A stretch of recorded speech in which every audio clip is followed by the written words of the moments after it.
नमस्कार दोस्तों, बहुत बहुत स्वागत है आप सभी का एक बार फिर से अतुल्य आरएस की इस डिजिटल प्लेटफॉर्म पर।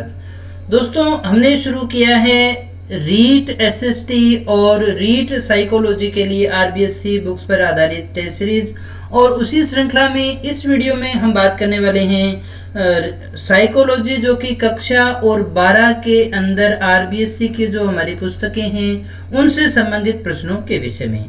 पिछली क्लास में हमने कक्षा 12 के प्रश्नों को शुरू किया था और आज भी हम उसी कक्षा 12 के ही उन प्रश्नों के विषय में डिस्कस करने वाले हैं जो हमारे रीट से संबंधित है दोस्तों। यानी हम केवल उन चैप्टर्स की बात करेंगे या उन प्रश्नों की बात करेंगे जो हमारे रीट के सिलेबस से संबंधित है। कक्षा 12 के अंदर कुल हमारे 10 लेसन हैं। इन 10 लेसन में से जो भी आपके क्वेश्चन परीक्षा में पूछे जा सकते हैं उनके विषय में हम डिस्कस करने वाले हैं। दोस्तों, वीडियो को शुरू करने से पहले अगर अभी तक आपने इसको लाइक नहीं किया है तो भी कर लीजिएगा, और चैनल को सब्सक्राइब नहीं किया है तो भी कर लीजिएगा, क्योंकि इस तरह के क्वालिटी एजुकेशन वीडियो केवल और केवल आपको यहाँ इसी चैनल पर मिलते हैं।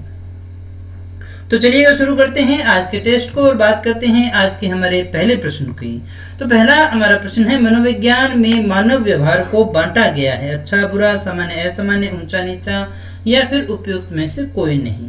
मनोविज्ञान में मानव का जो व्यवहार है उसे किन भागों या श्रेणियों में बांटा गया है। आसान है प्रश्न, फटाफट से कमेंट करके बता दीजिएगा दोस्तों, और फिर उसके बाद में हम इसको चेक करेंगे कि आपका आंसर सही है या गलत है।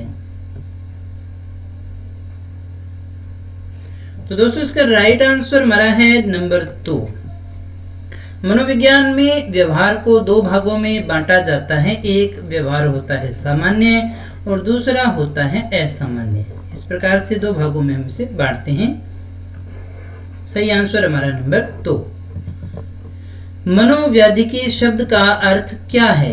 मनोव्याधिकी ये एक शब्द है, किसी बीमारी से संबंधित है। आपको बताना है मन का रोग है, देह का रोग है, मांसपेशियों का रोग है या फिर उपयुक्त में से कोई नहीं। थोड़ा सा अगर आप आईक्यू का यूज करोगे तो भी आपका आंसर जो है वो बिल्कुल सही हो जाएगा।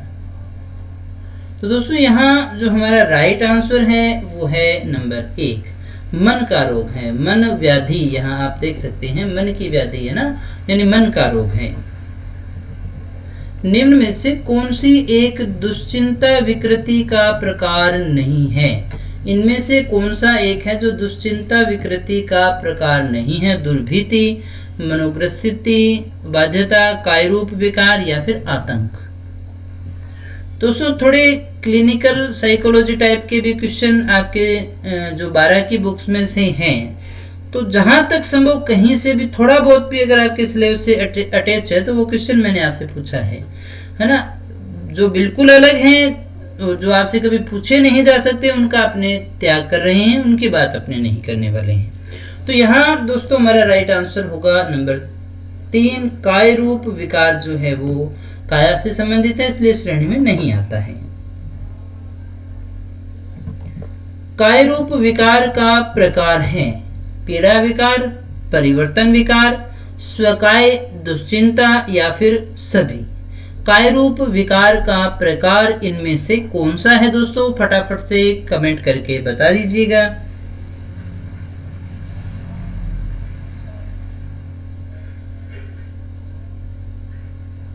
तो दोस्तों, राइट आंसर हमारा यहाँ है नंबर 4, यानी काय रूप विकार के ये सभी प्रकार हैं।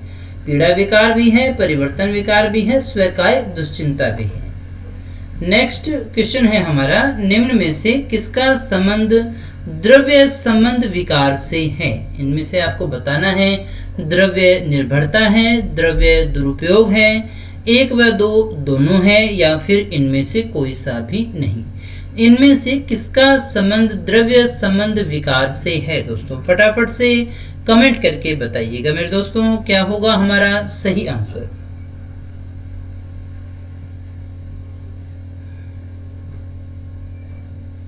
तो दोस्तों, यहाँ जो हमारा सही आंसर है वो है नंबर 3, 1 व 2 दोनों। इनमें से किसका संबंध द्रव्य संबंध विकार से है, तो 1 व 2 दोनों का। आगे बढ़ते हैं अगले प्रश्न की तरफ। इनमें से किसे भावात्मक रोग कहा जाएगा। इनमें से किसे भावात्मक रोग कहा जाएगा? फटाफट से कमेंट करके बता दीजिएगा दोस्तों। क्या होगा सही आंसर हमारा?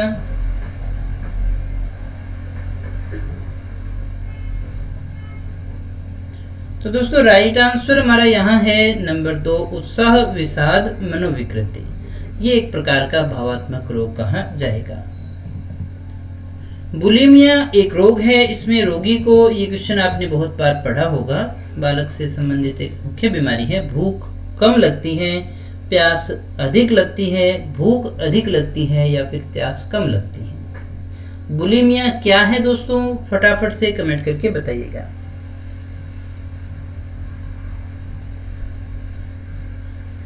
तो दोस्तों राइट आंसर यहाँ है नंबर 3, बुलिमिया एक ऐसी बीमारी है जिसमें रोगी को बहुत ज्यादा भूख लगती है, उसे बार बार कुछ ना कुछ खाने का मन रहता है।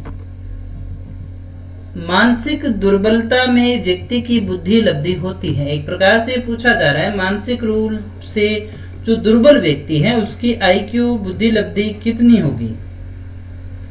उसकी आईक्यू कितनी होगी? फटाफट से कमेंट करके बता दीजिएगा। 70 से ऊपर है, 70 से नीचे है, 20 से नीचे है या फिर 50 से नीचे है? दोस्तों क्या है हमारा राइट आंसर? फटाफट से कमेंट करके बताइएगा। तो मेरे प्यारे दोस्तों सही आंसर हमारा है 70 से नीचे। मानसिक दुर्बलता में व्यक्ति की जो बुद्धि लब्धि होती है वो 70 से नीचे रहती है। आगे बढ़ते हैं अगले प्रश्न की तरफ। विभ्रम तथा भ्रम का संबंध किस विकृति से है? दुश्चिंता से, मनोविदलता से, विषाद से, काय प्रारूप से? विभ्रम और भ्रम का जो संबंध है वो किस विकृति से है? क्या है दोस्तों मेरा राइट आंसर? फटाफट से कमेंट करके बता दीजिएगा।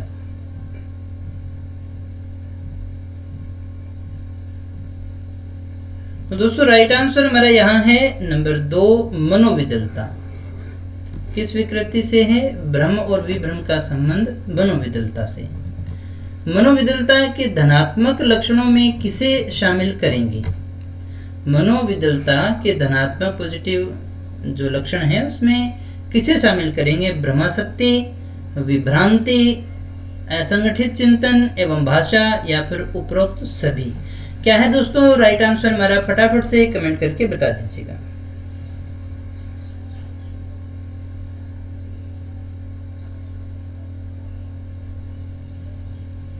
तो दोस्तों यहाँ राइट आंसर है हमारा नंबर 4। ये सभी हैं, भ्रमाशक्ति है, विभ्रांति है, असंगठित चिंतन और भाषा है, उपरोक्त सभी, यानी ये हमारा चौथा जो है वो बिल्कुल सही आंसर है। संज्ञानात्मक त्रिक का संबंध किस मानसिक विकृति से है? संज्ञानात्मक त्रिक का संबंध जो है किस मानसिक विकृति से है? विषाद, दुश्चिंता, व्यक्तित्व विकृति या फिर मानसिक मंदता? क्या है दोस्तों राइट आंसर हमारा? फटाफट से कमेंट करके बताइएगा। तो दोस्तों यहाँ जो हमारा राइट आंसर है वो है नंबर 1, विषाद। किस मानसिक विकृति से है? विषाद से संबंधित है। व्यक्तित्व के विभाजन के लिए मनोविदलता पद का जो सिजोफ्रेनिया जो है उसका प्रयोग सबसे पहले किसने किया था? ब्ल्यूरलर ने, क्रेपलिन ने, मोरेल ने या फिर फ्रॉयड ने?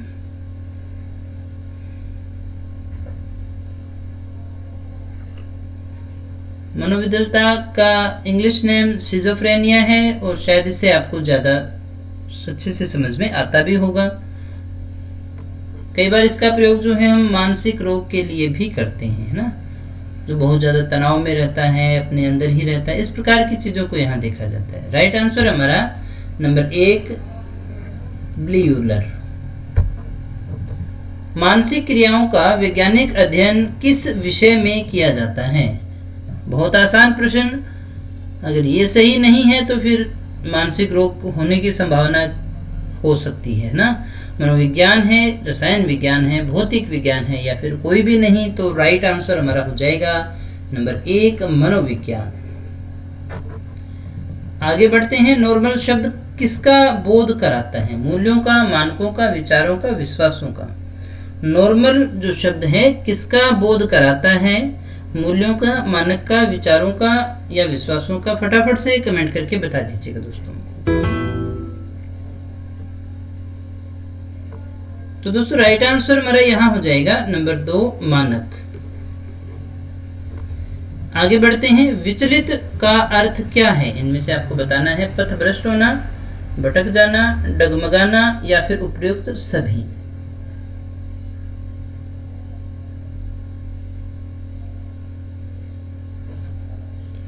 तो दोस्तों राइट आंसर हमारे यहाँ है नंबर 4 ये सभी। विचलित शब्द का अर्थ पथभ्रष्ट होना, भटक जाना, डगमगाना ये सभी हैं। कोमर ने असामान्य व्यवहार को कितने भागों में बांटा है? कोमर जो हैं इन्होंने असामान्य व्यवहार को कितने भागों में बांटा है? फटाफट से कमेंट करके बताइएगा मेरे दोस्तों। राइट आंसर हमारा यहाँ है नंबर 2 4। कितने भागों में बांटा है? 4 भागों में बांटा है। एपीए का पूरा नाम क्या है? Adult physical association, adult psychological association, American psychiatric association या American psychological association. Adult physical association, adult psychological association, American psychiatric association, American psychological association. क्या है राइट आंसर हमारा? चेक कर लीजिएगा, वो है number 3 American psychiatric association. Next है हमारा मनोगतिक मॉडल किसने दिया है? इनमें से मनोगतिक मॉडल जो है वो किसके द्वारा दिया गया है दोस्तों? तुक्का भी लगा सकते हो अगर आपको नहीं आता है तो, क्योंकि रीट के पेपर में नेगेटिव मार्किंग नहीं है, इसलिए आप सारा कुछ कर सकते हैं।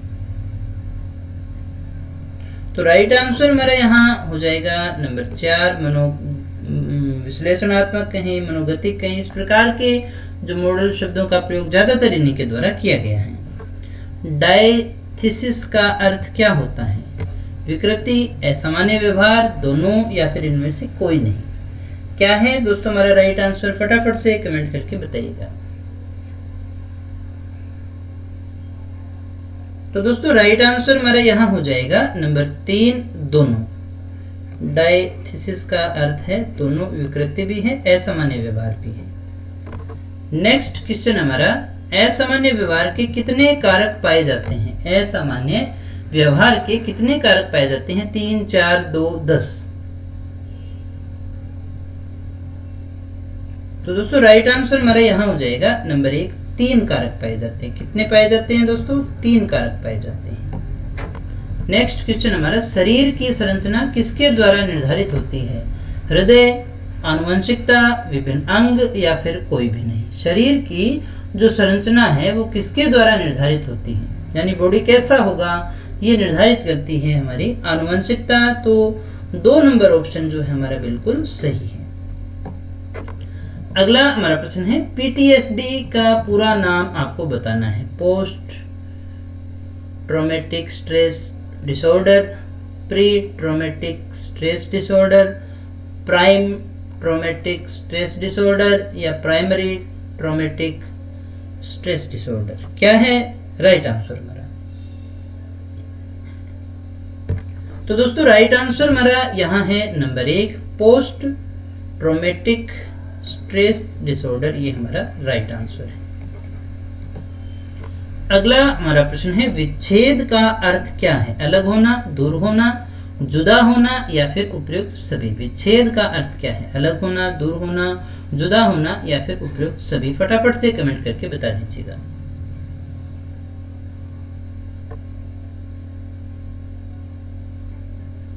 तो दोस्तों राइट आंसर हमारा यहाँ है उपयुक्त सभी। ये सभी जो हैं विच्छेद के अर्थ आते हैं। नेक्स्ट, एक ध्रुवीय विषाद किसे कहा जाता है? Major depressive disorder, minor depressive disorder, most depressive disorder या फिर इनमें से कोई भी नहीं।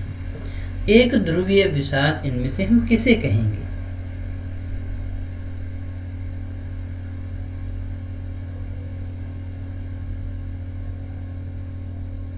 तो दोस्तों राइट आंसर हमारा है नंबर 1, मेजर डिप्रेसिव डिसऑर्डर। ये हमारा सही आंसर है।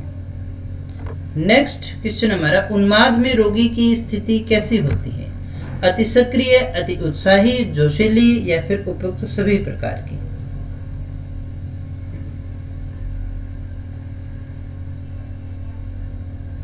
तो दोस्तों राइट आंसर हमारा यहाँ है नंबर 4, ये सभी प्रकार की स्थिति यहाँ पर होती है।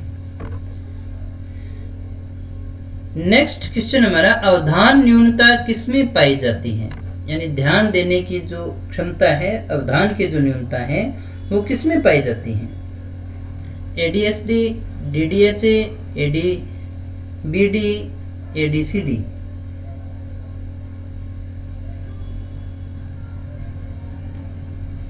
तो दोस्तों राइट आंसर हमारा यहाँ है नंबर 1, ADHD। आगे बढ़ते हैं। पूर्वाग्रह एक प्रकार की क्या है? पूर्वाग्रह असल में क्या है? अभिवृत्ति है, विचार है, व्यवहार है, क्या है दोस्तों? तो दोस्तों पूर्वाग्रह क्या है? फटाफट से कमेंट करके बताइएगा।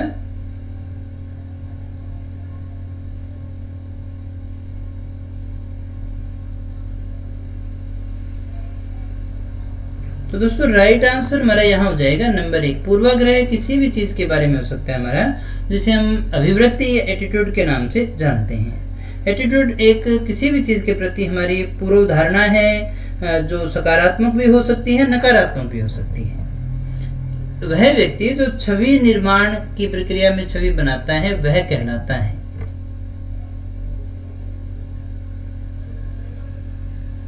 फटाफट से कमेंट करके बताइएगा दोस्तों।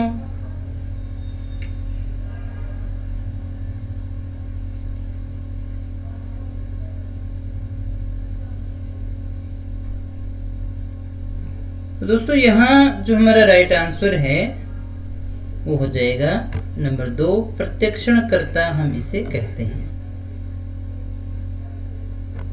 नेक्स्ट क्वेश्चन हमारा, मनोवृत्ति के घटक होते हैं। कितने घटक होते हैं मनोवृत्ति के?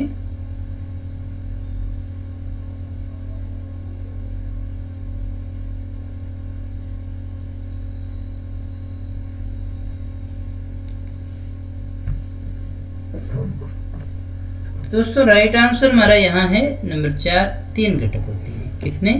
3 घटक होते हैं। नेक्स्ट क्वेश्चन है हमारा, संज्ञानात्मक विसंनादिता का सिद्धांत संबंधित है, किससे संबंधित है?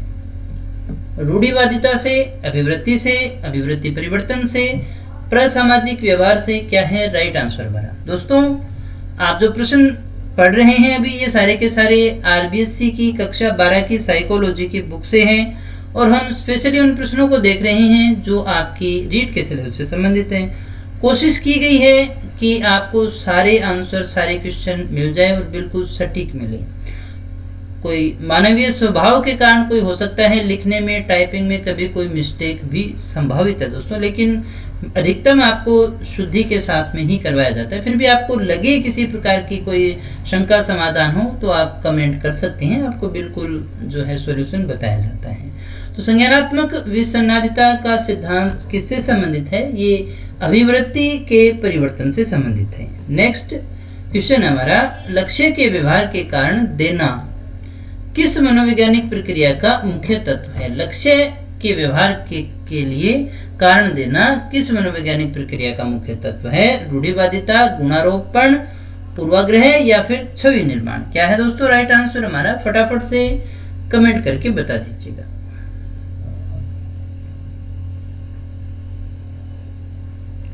तो दोस्तों यहाँ राइट आंसर हमारा हो जाएगा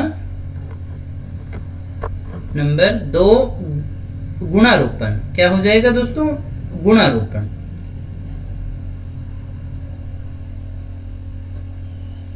नेक्स्ट क्वेश्चन हमारा, पूर्वाग्रह की व्यवहारात्मक अभिव्यक्ति कहलाती है।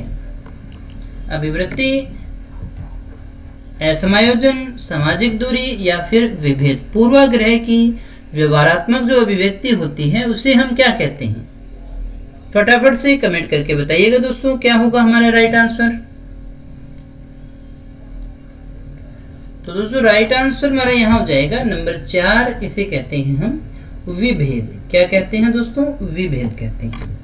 नेक्स्ट क्वेश्चन हमारा, अभिवृत्ति परिवर्तन के लिए आवश्यक है संचार, मैत्री, वार्तालाप, अनुनयात्मक संचार। क्या है राइट आंसर हमारा? फटाफट से कमेंट करके बताइएगा।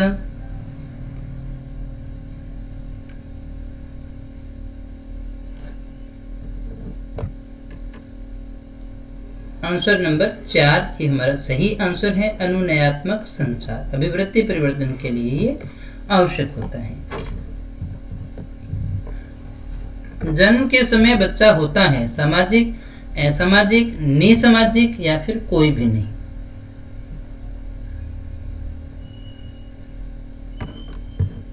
अच्छा प्रश्न है दोस्तों, बहुत इंपॉर्टेंट भी है। राइट आंसर हमारा होगा निसामाजिक। देखो सामाजिक का विपरीत होता है असामाजिक, है ना। सामाजिक समाज में रहने लायक, असामाजिक समाज में रहने लायक नहीं, असामाजिक तत्व। इसलिए ये सही आंसर नहीं होता है, बल्कि निसामाजिक यानी वो न तो सामाजिक है और न ही असामाजिक है, कुछ भी नहीं होता है। सामाजिकरण किसकी प्रक्रिया है? सामाजिक अधिगम की, वाचिक अधिगम की, गत्यात्मक अधिगम की, प्रक्रियात्मक अधिगम की।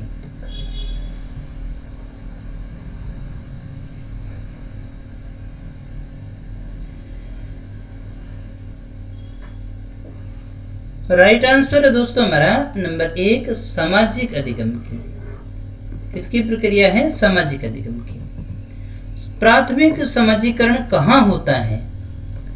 प्राथमिक समाजीकरण कहाँ होता है? बाहरी समूह में, व्यवसायिक संगठन में, राजनीति में या परिवार में। दोस्तों समाजीकरण का तात्पर्य यहाँ हम लेंगे समाज के नियम कानून कायदों को सीखना, एक सामाजिक नागरिक बनना।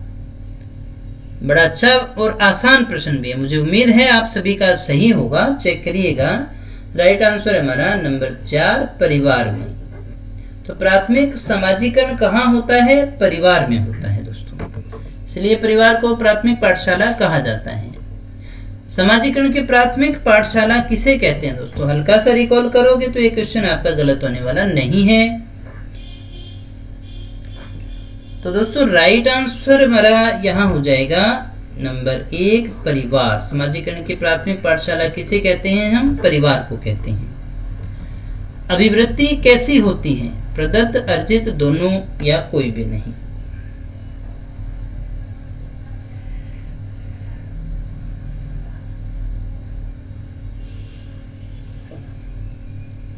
राइट आंसर दोस्तों हमारा है नंबर 2, अभिवृत्ति कैसी होती है? अर्जित होती है, सीखी जाती है ना, जन्मजात नहीं होती है। लोगों के व्यवहार के कारणों को समझना, उन्हें कारणों के संबंध में निर्णय लेना क्या कहलाता है? गुणारोपण, प्रत्यक्षीकरण, विश्लेषण या फिर कोई नहीं।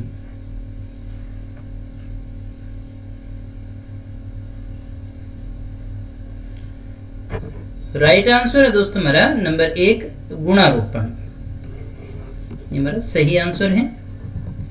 गुणारोपण कैसी प्रक्रिया है? एकात्मक है, द्विमात्मक है, द्विविमीय या फिर त्रिमुखी है या फिर कोई भी नहीं है। क्या है दोस्तों राइट आंसर हमारा? फटाफट से कमेंट करके बताइएगा। तो दोस्तों यहाँ जो राइट आंसर हो जाएगा वो है नंबर 2, द्विविमात्मक। गुणारोपण द्विविमात्मक प्रक्रिया है। निम्न में से पूर्वाग्रह क्या है? पूर्वाग्रह एक मनोवृत्ति है, चिंतन प्रवृत्ति है, संवेग है या फिर अभिप्रेरणा है? क्या है? फटाफट से कमेंट करके बताइएगा।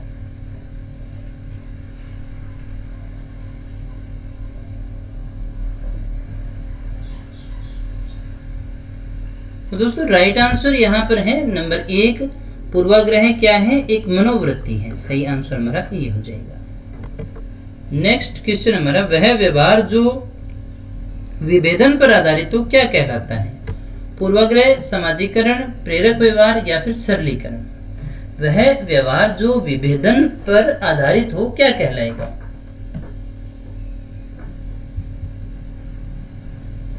तो दोस्तों राइट आंसर हमारा यहाँ हो जाएगा नंबर 1 पूर्वाग्रह। क्या कहलाएगा? पूर्वाग्रह, जिसके आधार पर हम चीजों को बांटते हैं।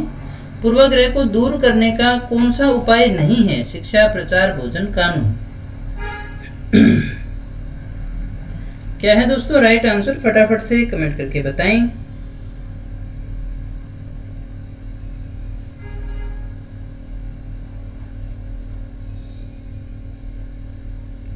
तो दोस्तों राइट आंसर हमारा यहाँ है नंबर 3 भोजन।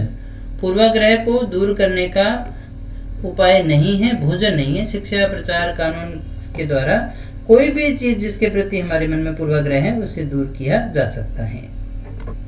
नेक्स्ट क्वेश्चन हमारा, पूर्वाग्रह मूलतः किस मूल प्रवृत्ति पर आधारित है? पूर्वाग्रह जो किस मूल प्रवृत्ति पर आधारित है? फटाफट से कमेंट करके बताइएगा।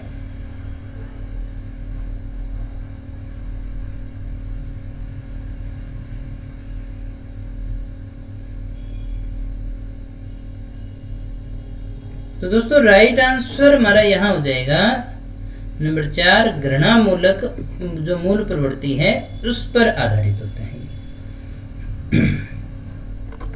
नेक्स्ट क्वेश्चन हमारा, निम्नलिखित में से कौन सा पूर्वाग्रह निर्माण का प्रमुख कारण है? इनमें से पूर्वाग्रह बनने का मुख्य कारण क्या है?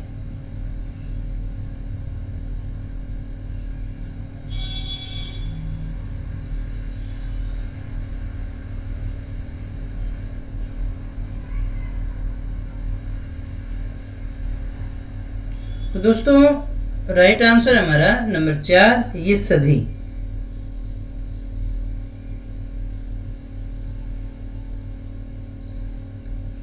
इसके बाद में दोस्तों अगले प्रश्न पे चलते हैं। नेक्स्ट हमारा क्वेश्चन है, प्रति सामाजिक या प्रसामाजिक व्यवहार का अर्थ क्या है?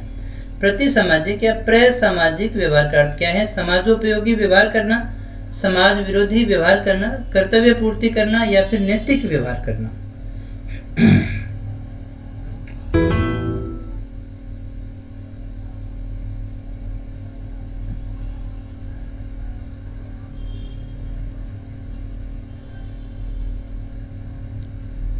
तो दोस्तों राइट आंसर हमारा यहाँ हो जाएगा नंबर 1 समाजोपयोगी व्यवहार करना। प्रति सामाजिक या प्रसामाजिक व्यवहार का अर्थ क्या है? समाजोपयोगी व्यवहार करना। आगे बढ़ते हैं, प्रति सामाजिक या प्रसामाजिक व्यवहार की कितनी श्रेणियां हैं? 4, 3, 2 या फिर इनमें से कोई नहीं। क्या है दोस्तों सही आंसर हमारा? फटाफट से कमेंट करके बताइएगा।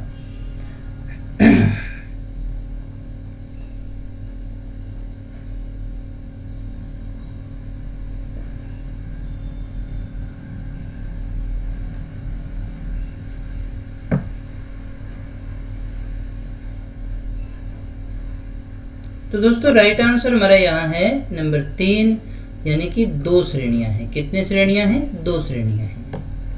आगे बढ़ते हैं, प्रसामाजिक व्यवहार के 2 प्रकार कौन कौन से हैं? सहायतापरक व्यवहार, परोपकारी व्यवहार, दोनों ही या फिर इनमें से कोई भी नहीं। क्या है दोस्तों राइट आंसर हमारा? फटाफट से कमेंट करके बताइएगा।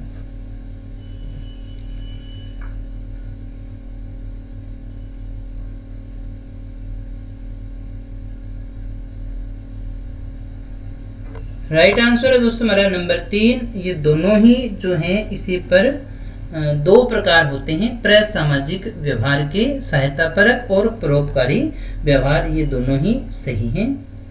नेक्स्ट क्वेश्चन हमारा, कौन सा उदाहरण प्रसामाजिक व्यवहार का नहीं है? अच्छे से ऑप्शन को पढ़िएगा और पढ़ करके आंसर देने की कोशिश कीजिएगा। क्या है हमारा राइट आंसर?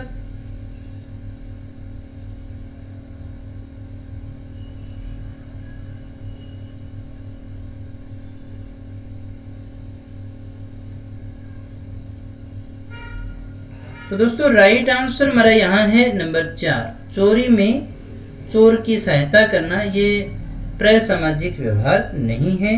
बाकी सारे जो हैं हमारे बिल्कुल सही आंसर है। नेक्स्ट क्वेश्चन है हमारा,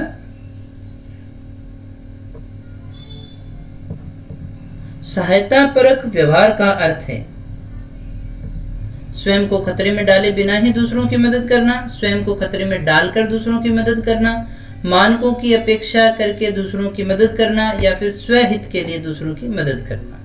क्या है दोस्तों हमारा राइट आंसर, फटाफट से कमेंट करके बता दीजिएगा।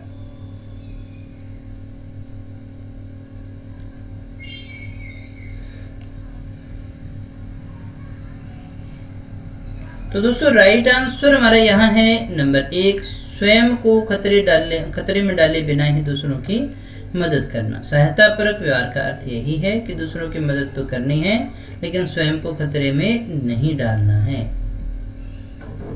तो दोस्तों ये थे हमारे आज के प्रश्न। मुझे उम्मीद है आपने काफी कुछ सीखा होगा दोस्तों।